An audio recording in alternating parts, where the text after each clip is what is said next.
The inverse trig derivatives, you just need to know sine inverse, tangent inverse, and secant inverse.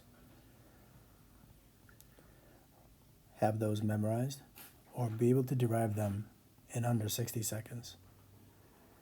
If you know those three, then you'll automatically know the derivative of the co-functions of those inverse trig functions. You just take the opposite side. Alright, now let's work on knowing how to derive these formulas so that we don't have to commit these to memory. How can we derive the derivative of the inverse secant function?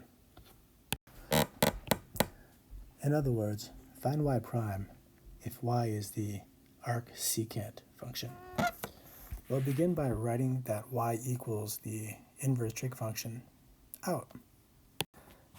Next, get rid of the inverse trig function by doing the inverse function to both sides. Alright, now use your right triangle trig. Think of this trig ratio as a ratio of two sides, x to 1.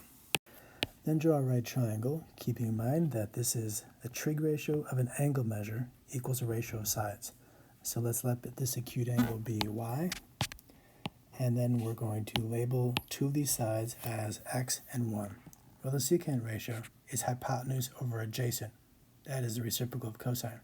So x is the hypotenuse and 1 is the adjacent. Then, using the Pythagorean theorem, fill in the missing side. That side squared plus 1 squared equals the hypotenuse squared, so this missing side is equal to. Alright, well, we're going to use this later. It's time to find the derivative with respect to x of both sides. On the right side, the derivative of x with respect to x is 1, and on the left side, it's secant y tangent y, but don't forget the chain rule, times dy dx. Remember, up here, we're trying to find the derivative of this function of x. So we should have y's in it. And this is where our right triangle comes in handy.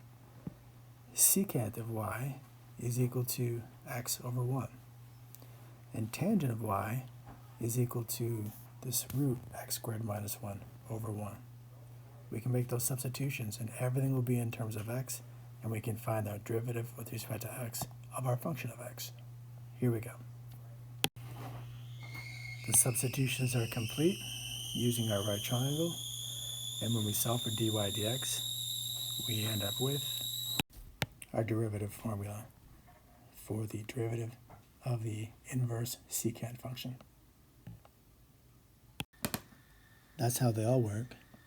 You could do all 6 of them, but you really only need to know the derivative formula for the inverse sine, inverse tangent, and the inverse secant.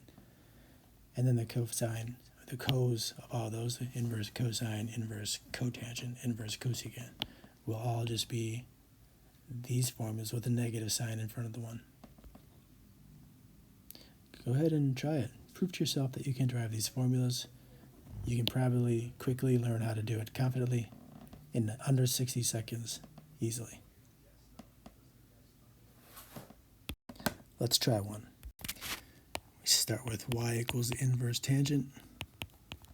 We get rid of the inverse tangent by taking the tangent or inverse function of both sides. We draw a picture of a right triangle because tangent of y is equal to x, which is opposite over adjacent.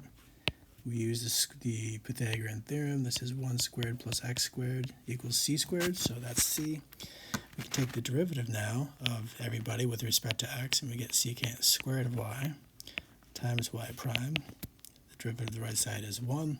We need to know what secant of y is. Secant of y is the hypotenuse divided by the adjacent side, and secant squared of y is 1 plus x squared.